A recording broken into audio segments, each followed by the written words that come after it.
asparagus, and then some herbed kind of New York strips, and I like sage and thyme herby butter. And then we're gonna bake up a batch of our quick challah bread that I have proofing in my oven right now. So let's start by, I'm gonna turn my water up nice and high so we can get it on a good boil, and then we'll drop our bow tie noodles in because we're gonna do the cute little bow ties for our pasta tonight. And then let's kind of mince up our fresh herbs that we're gonna marinate our steaks in. So I've got thyme, green onions, we'll use 1 green onion for this, and then some sage. So we're gonna first take off, just get all the leaves here. And we're gonna also use some of this in our pasta to season up our pasta a little bit, so it's not just a Parmesan cream, it will be like an herbed Parmesan cream pasta with some nice kind of sage and thyme and garlic. Gotta have your garlic. So I'm gonna pull off my leaves here. Sage is a fuzzy leaf plant, so I always find that it tastes is much better when you can have a chance to toast it up or at least cook it in a little bit of oil versus just having it straight up and fresh. And then we have thyme here. We're gonna pull off the little teeny tiny leaves. I'm simply just gonna separate them by kind of picking them off this way and leaving the long stick, little twig behind. And then we'll mince these up, and we're gonna marinate our steaks in there. Do kind of a little herb marinade, a little different than a lot of times when I do a steak because this is gonna go with a pasta, so I want there to be some nice flavoring there as well. Yeah, and then we'll finish the steaks off in the oven because they are pretty thick. At least 2 of them are really thick. So we'll cook those off in the pan first. That way they have a little bit longer to sit. Okay, we've got our sage and our thyme. And take the bottom off of my green onion here. And do a coarse chop on it, and then I'm gonna mince all of these herbs together.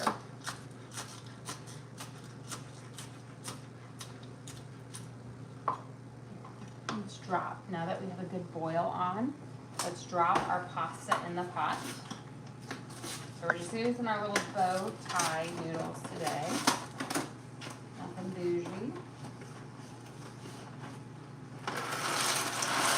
I'm gonna do the whole box since my kids love bow tie pasta. And we are going to use a little bit of the pasta water and reserve a little bit to use in our sauce. So I'm going to salt it up. And then let me grab my pasta spoon and just give it a good stir so that none of those noodles stick to the bottom.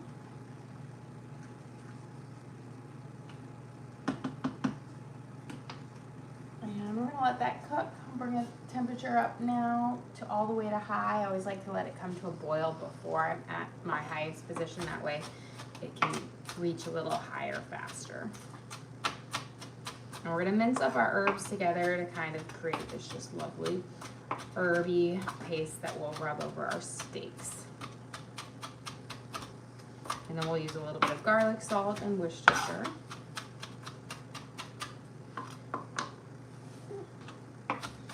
So you just want to mince these up fine because when you're putting the spices on, the more cuts in the fresh herbs, the flavors will come out.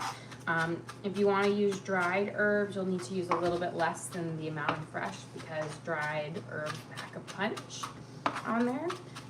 So they're pretty strong, so you don't need quite as much as you do with the fresh. You have a question, what cut of steak? So we have New York strips. Although it's funny, I have the New York strips that are from Publix and the New York strips from Target. And you can tell there's a difference on there.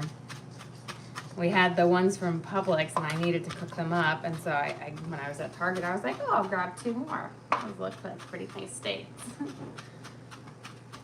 I always don't ever think of, our Targets all have like mini kind of grocery stores in them. They're not super Targets, but you know how they have that little kind of grocery store in it. And I'm always surprised at how kind of like really good quality their meat is. So we've got our herbs here, nice and fine. Go rinse my hand just a little bit. And then I'm gonna grab my Worcestershire sauce and my garlic salt. For some reason, I did not set out my spices. Probably too busy thinking that we're gonna get snow. At least my kids are very wishful thinking that they're gonna get snow tonight.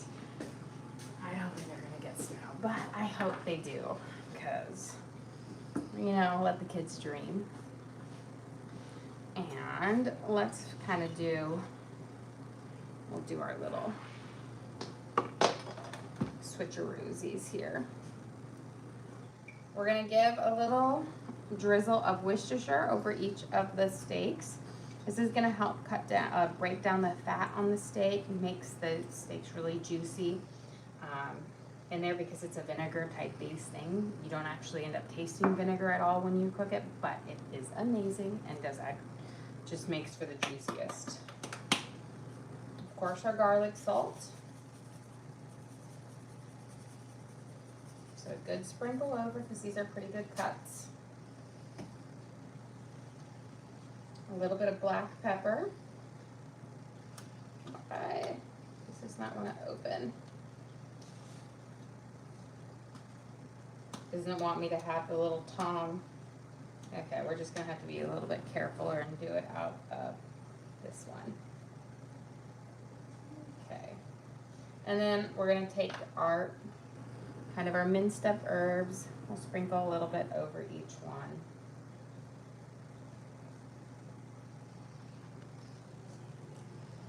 And then I'm gonna kind of pat those herbs down in here.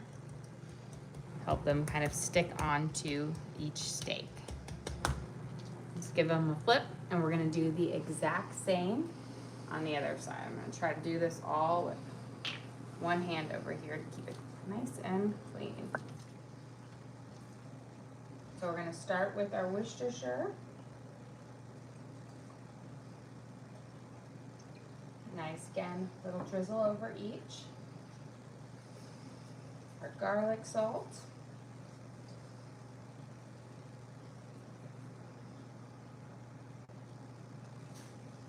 A little black pepper.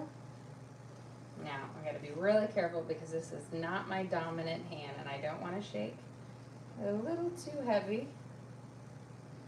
There we go. And our minced up herbs, again, we're gonna reserve a little bit of them to go in our pasta sauce, but we do want a good amount on our steak. And when these cook up, they're just gonna have a lot of great flavor. Okay, we'll pat these again down into the steak, let them kind of seal on there. And then I'm gonna wash my hands. We're gonna let those kind of sit and marinate for just a few seconds. They don't need a whole lot of time before we start kind of cooking them up. And we will cook these off 2 at a time because they are fairly large steaks.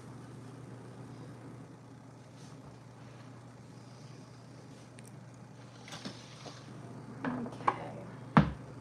While we're waiting for those to marinate, I'm gonna give our noodles a little bit of a stir. Once our noodles are done, I'm gonna put our challah in. I have it still proofing in the oven. It's my quick challah recipe, which is always, I made it like maybe 30-45 minutes ago. So it's one of those recipes that you can get a really cool piece of fun bread up really fast. The trick is just using a little bit of extra yeast in it. How was lunch? Lunch was excellent. It was like that perfect kind of little bit of spice to it with the andouille sausage, and it was just so kind of creamy things. The muffins were such a hit. So we're already down there's just a few left on there. Teddy really, really liked the muffins. He really loved the orange glaze on them, so that was kind of cool. Yeah, I wasn't sure how he's gonna like the cranberries because they're pretty, cranberries are very tart. But but and he's not a super sour kid, but he liked it a lot.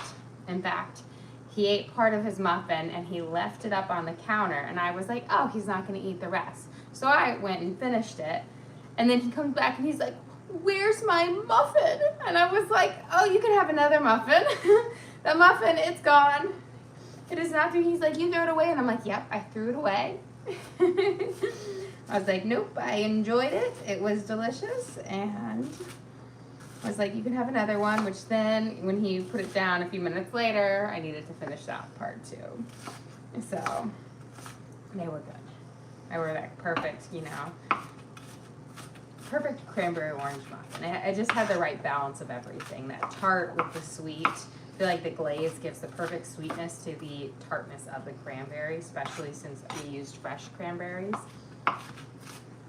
Okay, we're gonna mince up our onions fairly fine for this. I'm only going to use half of my yellow onion because we are gonna top our pasta off with some green onions as well.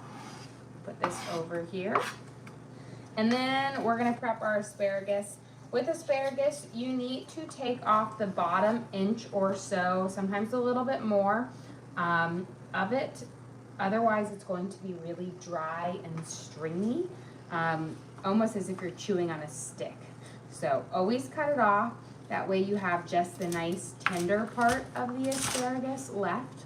You might feel like you're wasting a lot, but trust me, it's not good. It's gonna be, you'll be just chewing on it nonstop. It'll be like if you have, I feel like, in the country and they got like the piece of straw sticking out of your mouth like that, that's what it'd be like you're chewing on.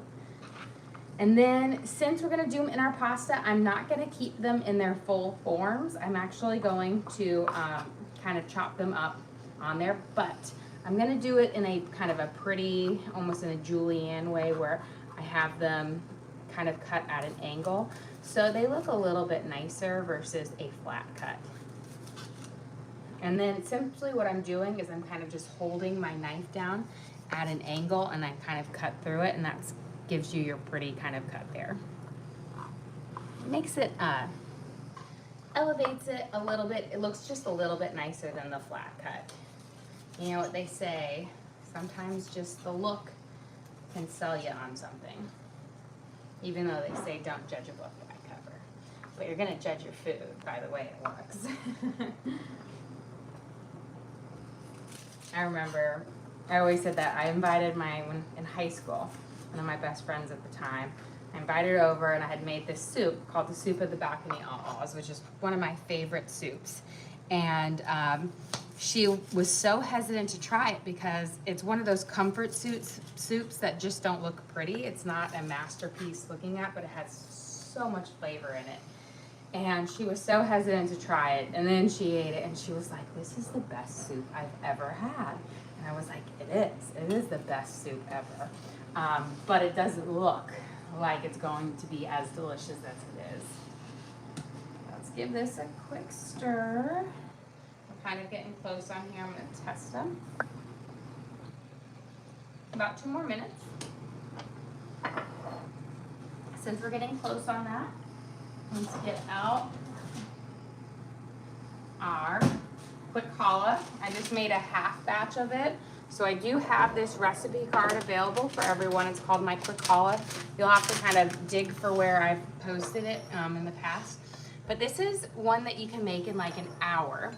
And so the trick is to get it to kind of rise up nicely in this hour is you add more yeast than you think. You're gonna add a whole tablespoon. This is for a half batch. A whole batch is gonna have 2 tablespoons, which can give you a really big braid.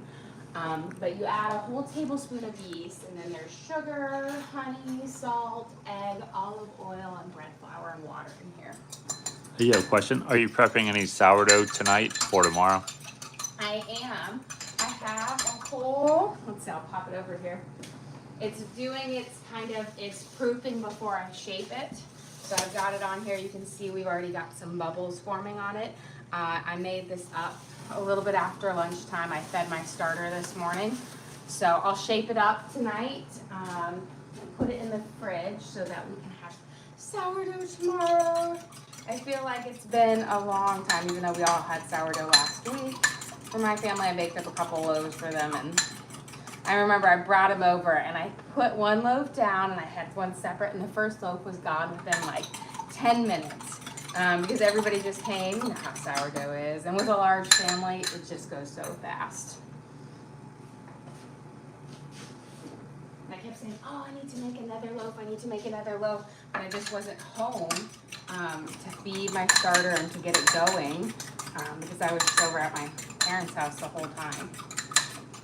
There we go. So we mixed 1 egg with a little bit of water to make an egg wash, and we're gonna brush this over our challah here. And you wanna make sure you coat it, because if you miss a spot, it won't have that nice kind of shine that you get on a challah.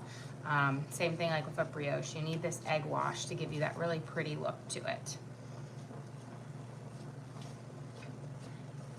So we're gonna brush this over, kind of coat it up, make sure you get in all of your basket weaves. Now, the trick to getting a pretty braid like this is not a 3-piece braid, it's actually 4 pieces that you braid together. If you just do the traditional, like how my hair is braided, that's 3 pieces. But to get the pretty challah braid, you use 4 or 6 or 9. There's several different ways where you can use lots of them, but the basic one is with 4 braids. It gives you that really pretty thing. Let's check our noodles here. I'm gonna get one little brush because I think they're just about ready. And then we'll reserve a little bit of the pasta water before we take it out. But you want to cook your noodles to right at an al dente. Perfect. Which is going to be where they still have a little bit of firmness to them, but they're not hard. You don't want them super soft because, again, we're going to be making a sauce, and I always put my pasta in my sauce so that it can soak up that extra flavor. So always cook it at al dente or just a smidge before. We're gonna reserve a little bit of this pasta water. This is gonna help bulk up our sauce without having to use a lot of cream or other fillers in it. This starchy water is great for adding that velvety texture to it without kind of thinning out the sauce. So I'm just gonna reserve about 2 cups. I don't know if we'll use it, but it's better safe to have a little bit more than to have not enough. And you can see just the starch in it from the pasta. And then we'll go strain this.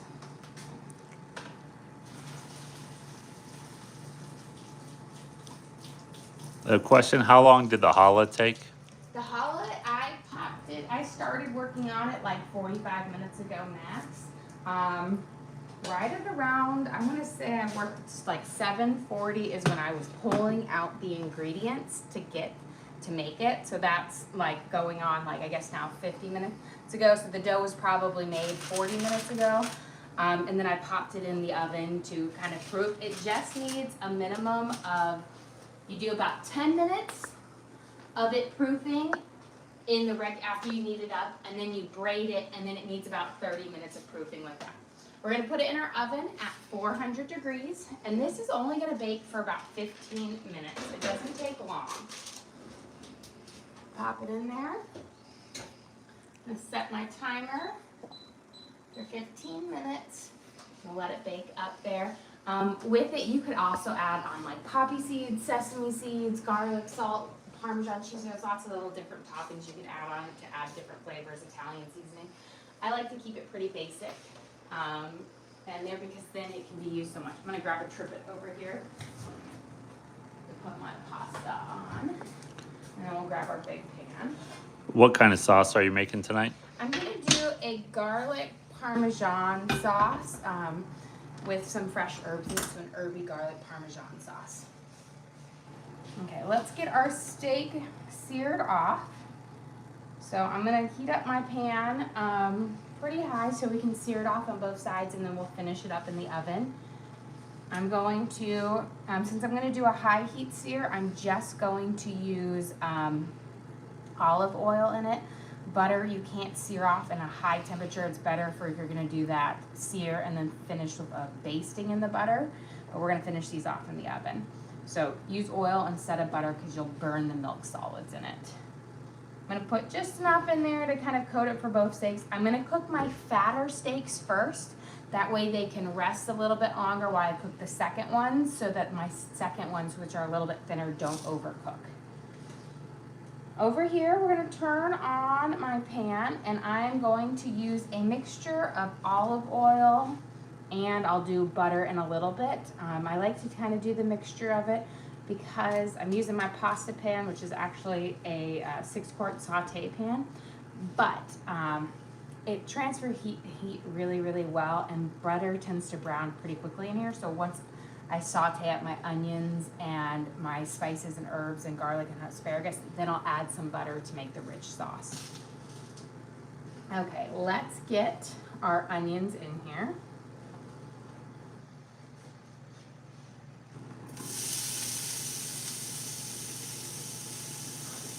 So again, we have a half of a yellow onion. I'm gonna grab a pair of tongs. Get up 2 tongs.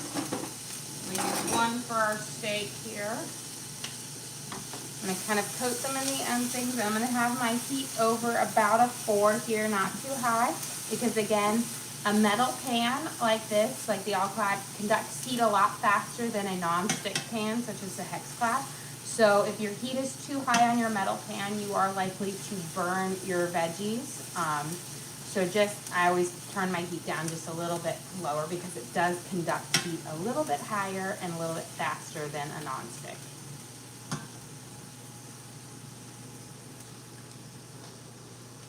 Kind of feeling for that residual heat. While we're waiting for that, let me get this out of my way because knowing me, I will knock it over. Let's get our garlic minced up because we'll add that garlic in, and then our herbs next, and then our asparagus. So since garlic is going to be pretty prominent in here, I'm going to actually use a good amount of cloves here. Take a couple of them back. But it's going to be about a tablespoon to a tablespoon and a half once I've minced it up of the fresh garlic. Now you can always use garlic if you want.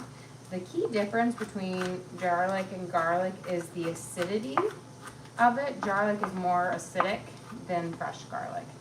And I think that's just kind of its preservatives to keep it fresh after you mince it up.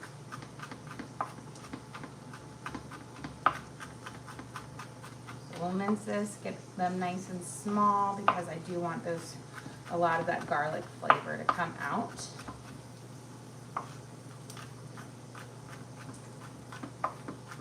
And then I think we're gonna be ready to put our first steaks on here. Yep, I can feel that residual heat. So I'm gonna again take my 2 fattest steaks. I'm gonna pop them on here. What knife brand do you use and prefer? So I have been using my knife for like 17 years now.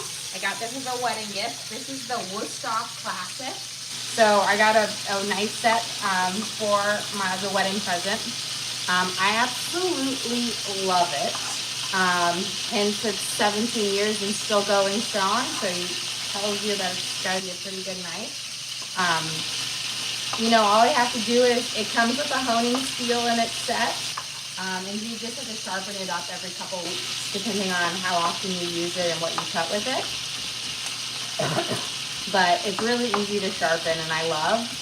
This is their big chef knife on it. I do have them in my Amazon storefront that I put in there, all the ones that I have, because I love it.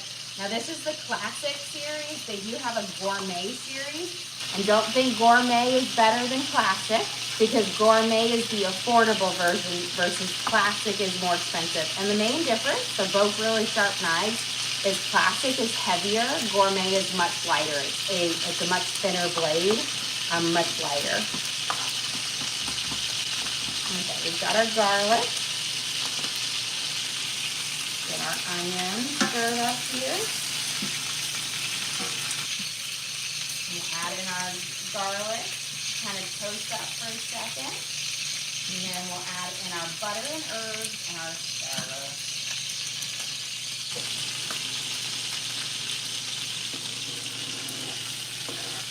So I've got that. Let's add in some of our butter now so it can kind of infuse with that garlic. We're going to do about 2.5 tablespoons. Now with garlic, you just have to be pretty careful. It can go from being kind of a nice golden brown to crispy and burnt really fast. So just watch it. Don't have it on too high and don't leave it alone for too long. But once you put it in there, it just smells wonderful. There we go. So we'll let that butter kind of melt up nicely. Beautiful. And we might add a little bit more. We'll see what we need in our sauce when we get there, but we'll let that kind of crisp up nicely. I'm gonna just move these a little bit apart.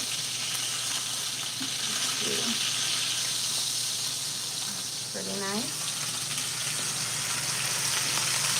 Got our good sear going on it. Again, I'm not cooking my steak all the way through.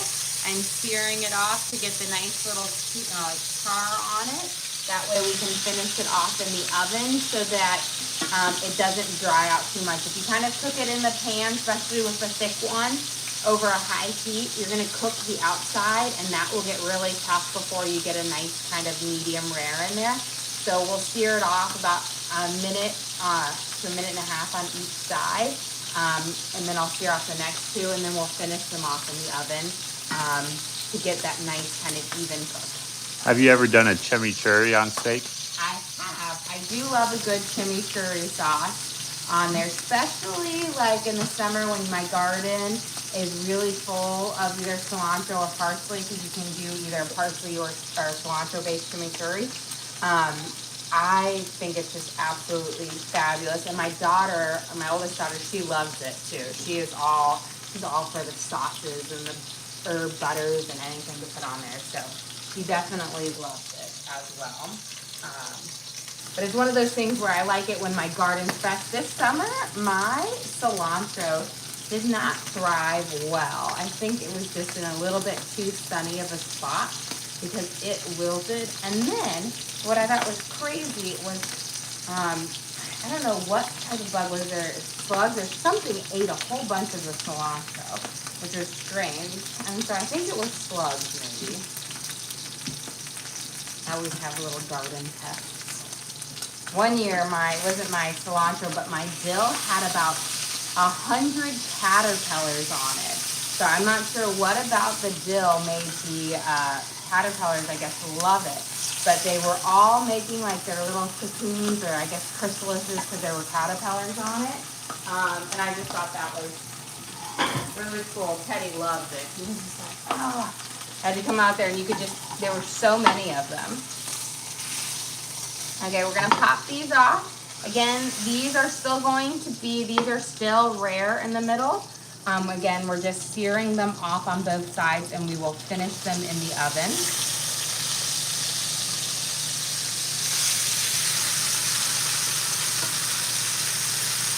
There we go. And then when we do, we'll kind of put them all in this pan and we'll kind of make room for them.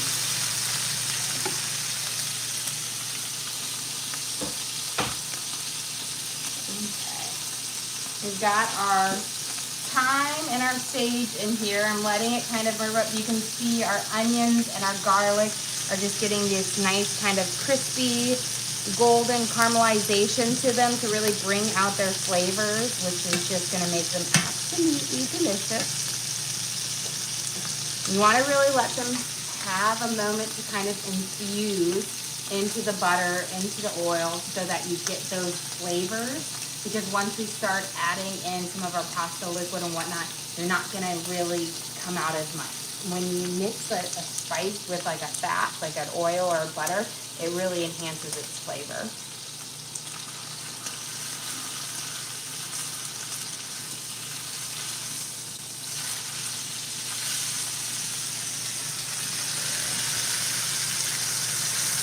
Get these guys seared off.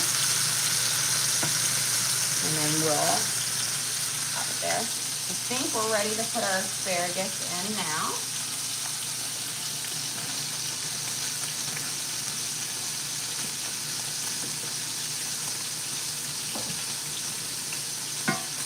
I'm going to kind of coat it around.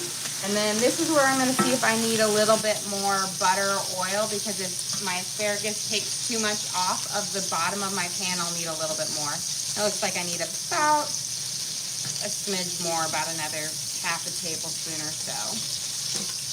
You don't want to leave your bottom of your pan too dry, or that's when your spices and your little bits of garlic and onion will burn.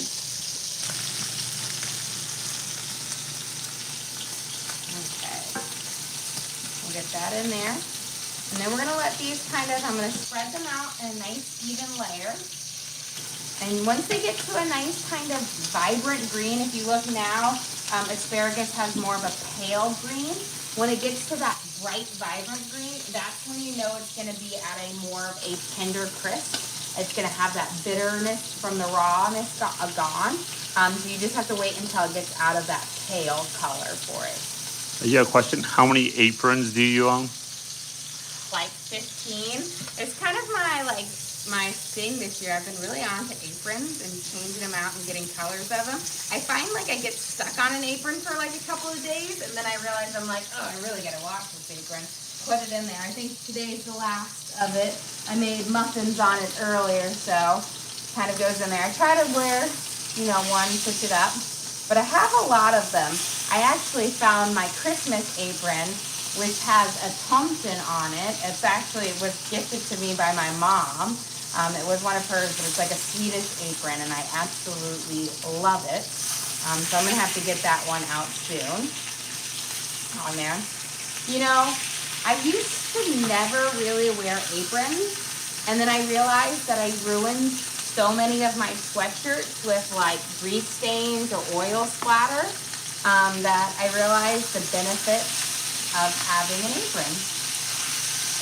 Okay, we're gonna pop our steak on here. All of them are gonna go, if I can, there we go. Let's see if I can rearrange. I think this guy will fit better right there. Kind of get our Tetris in there. You want all of your steak to touch the base of your pan, because that's where you're going to get the heat. And we're going to go pop this in the oven to kind of cook off. This is going to need about, there you go. I have to rearrange, it's kind of heavy. This is going to need about 5 to 8 minutes to get to a medium rare, which is perfect timing because we got about 45 seconds left on our challah, which is looking fabulous. So I actually think we can take it out. Look at that gorgeous challah. Let me grab my oven mitts. You have a question? Do you have an oven under your stove, and do you ever use it? I do have an oven under my stove. I'm going to put my timer here I'm going to just do it for 5 minutes, and that way I'll know I have about 2 minutes to get over here. I do use it when I'm doing a whole bunch of cooking and baking. I store a lot of my baking sheets in there. The only thing that I consistently use it for is my bread proofing, because I don't have to take everything out to proof my bread. I just gotta shove things around, and then I can put my bowl or my baking sheet in there. But I do use it for there. I love my wall oven a little bit better, because I feel like it's slightly a bit more accurate, simply because my oven shares the burner, and the burner brings residual heat down, so it can kind of change the temperature of what you're baking in. So I find that one's a lot more consistent over there. So here is our quick challah. Again, I do have a recipe card. This was a freebie for everybody. I think it was out in the spring, so you'll have to do some searching. This is a half batch of it. So the recipe card I gave you is for a full one, which can make a really big one, or you can make 2 loaves out of it. But it is such a simple, gorgeous one. I started making this at 7:40, and we've got it pretty much out. So it is like from start to finish within an hour. And when I say I started warming up the water to bloom the yeast. So it is a bread that you can bake up pretty quick, and it's kind of a nice showstopper. It's a really pretty easy one, and it's really simple to do the braids. It's not as complicated as you might think. It is a simple one. Okay, let's get our sauce going because our steak is going to be ready soon on here. So we're going to add in, let me get my garlic salt over here. So you're going to add in our pasta water here. A little bit at a time. I'm going to add a little bit of garlic salt. And I think I'm going to actually grab, let's do a good, and grab a little bit of chicken bouillon to flavor up a little bit of this broth. Since we're not doing anything super fancy with it, just keeping it simple. So we're going to use, you don't need a lot, I'm going to just use about a teaspoon of it in here. This will just give a little bit of savoriness to the broth, to the cream base up here. That just adds a light little bit of flavor, which I think will pair well with the herbs. You can see our asparagus has this nice kind of vibrant green color coming to it. Okay, we're gonna add in a little bit more of our starchy water. And don't dump it all in at one time. You wanna go low and slow with it, kind of let it incorporate. We'll do a little bit more. And then we'll add in our cream and our Parmesan. We'll put our noodles in, kind of toss it, and then we'll take our steak out. And I will slice some of it to place over the top of our pasta, and we'll be ready to serve up.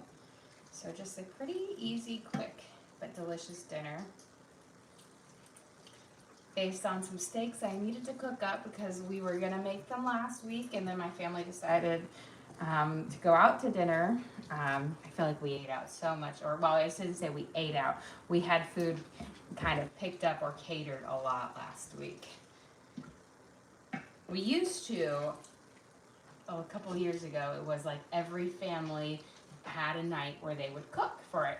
But once your family gets so large, like 40 people, that gets a little bit hard, and a lot of dishes. So we find that now we just kind of cook Thanksgiving meal, and then we get like Greek food one night, Mexican food one night, food that's, it's like a meat and three place here that's pretty simple to kind of cater for a large group. Okay. I'm gonna add that. I'm gonna taste it right now, see if I want to add any more.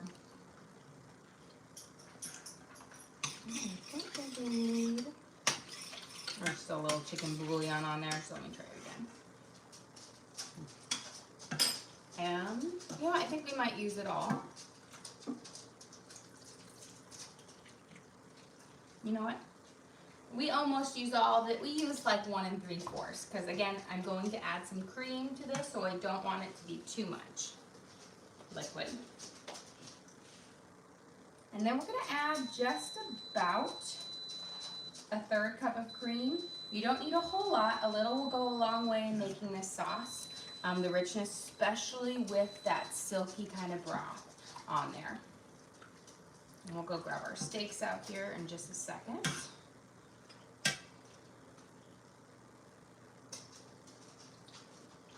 Done.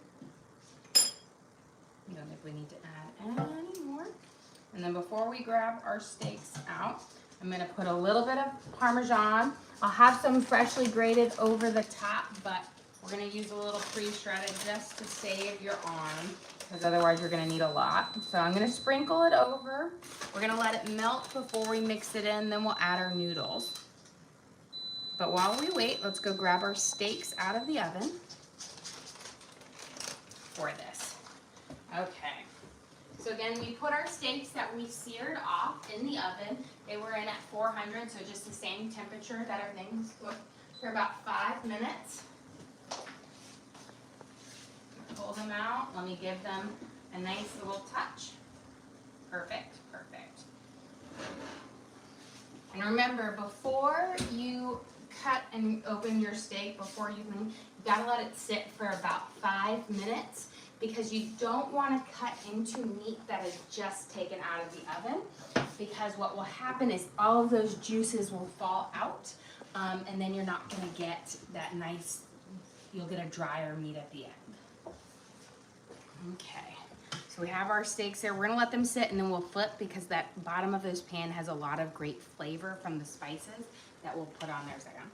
We've got our cheese and our cream in here. You can see that Parmesan is just about melted. Here. And I will say, the one thing that's nice about using grated Parmesan cheese over freshly grated is Parmesan cheese is one of the few cheeses that they don't add the anti-caking agent into it, because it's a drier cheese, so it naturally doesn't stick to each other. So that's not one where you have to kind of worry about that like you do with some of the softer cheeses. The main difference I have found between the two cheeses is freshly grated is much softer than pre-shredded. Could you use broccoli instead of asparagus? Yes, I was actually thinking about using broccoli, but I didn't have any. But I was like, broccolini would be great with this. You could, all those kind of like green beans. You could even do spinach would work well with this on there. So yes, all of those kind of flavor profiles would work really well. Okay, I'm gonna coat all of our noodles up. You see, I didn't add any oil or toss my noodles with anything in there, because if you toss them with oil before you throw them into the sauce, your pasta's not going to soak up the flavors of that sauce as well. So let's spin it around, kind of coat it up. And you see how it's just soaking up that liquid and really coating and bringing up all those flavors, which is again why you want to cook it at about an al dente, because it has a little bit of that liquid to kind of coat up. Let's add a smidge more Parmesan now. And we'll mix it in.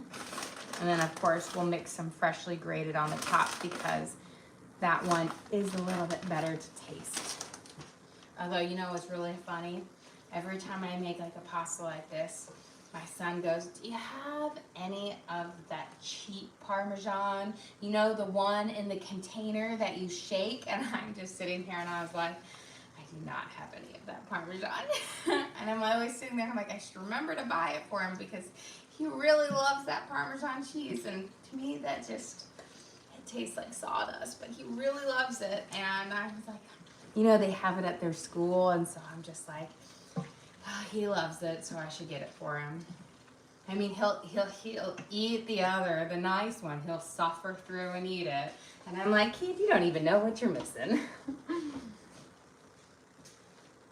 Okay, let's get a few green onions chopped up to add on there, to just add a little bit of that fresh onion flavor, especially since we have that nice little herby flavor in our pasta. Remember this? I'm going to put this on here because I will burn myself, and I already had enough bad luck with my mom's oven over Thanksgiving, as you can see. So I'm going to put that there as a reminder that that is hot.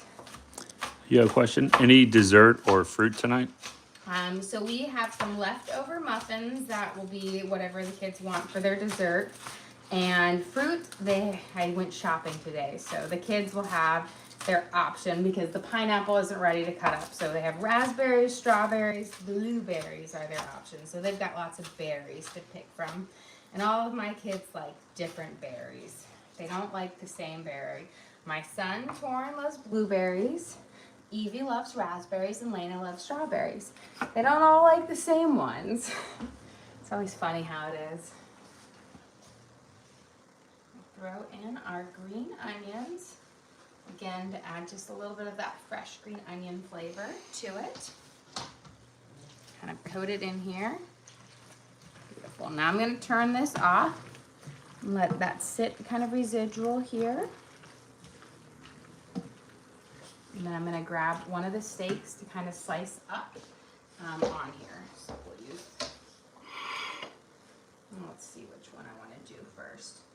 I think I always try to pick which one is because you want to let the ones that are more ready, like more medium rare, the rare ones sit the longest, and the ones that are more you can cut up first.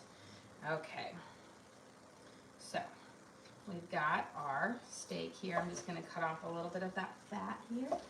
But you can see we've got this nice, beautiful sear with the pink inside. How beautiful. And these are our thinner ones versus our thicker ones, which will have that nice, I'm gonna cut this fat vein off right here as well. But they'll have that more of that lovely red, kind of medium rare is what I like to go for in a steak. Again, if you like them cooked a little bit longer, just leave them in the oven a little bit longer after searing off. But medium rare is everyone in my family, I've got them all on what I like. So let's get ready to serve up dinner here. I'm gonna do a little switcheroo here. That way it's a little bit closer. And get our beautiful challah a little bit closer as well. And we're gonna serve up our dinner. So for dinner tonight, we have a creamy garlic and asparagus pasta. We used our bow tie pasta, made a lovely sauce using fresh garlic, butter, olive oil, asparagus, sage, thyme, and a little bit of cream and Parmesan cheese. And we will top that with our seared steak that we seasoned with thyme and sage as well, and we seared off in our pan and then finished off in our oven. And then of course we will serve it with a chunk of our beautiful challah. Just look how soft and fluffy that is for dinner. Well guys, thank you so much for joining us here. Don't forget to like and subscribe.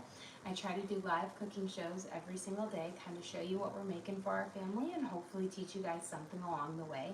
Again, we do upload all of our videos to the link on our page, so if you ever want to recreate any of our dishes at home, you can just go to our page, search for what we made, and you can watch and cook along with me again. We also have a link to our Amazon storefront that has all of our different cooking gear and gadgets in it. I've got my big 6-quart hedge-clad pan in there, or all-cut pan in there, my hex-clad, my knives, my cutting boards, all the different things I use in the kitchen I have in there for you guys to check out. But again, thank you so much for joining us here. Don't forget to like and subscribe.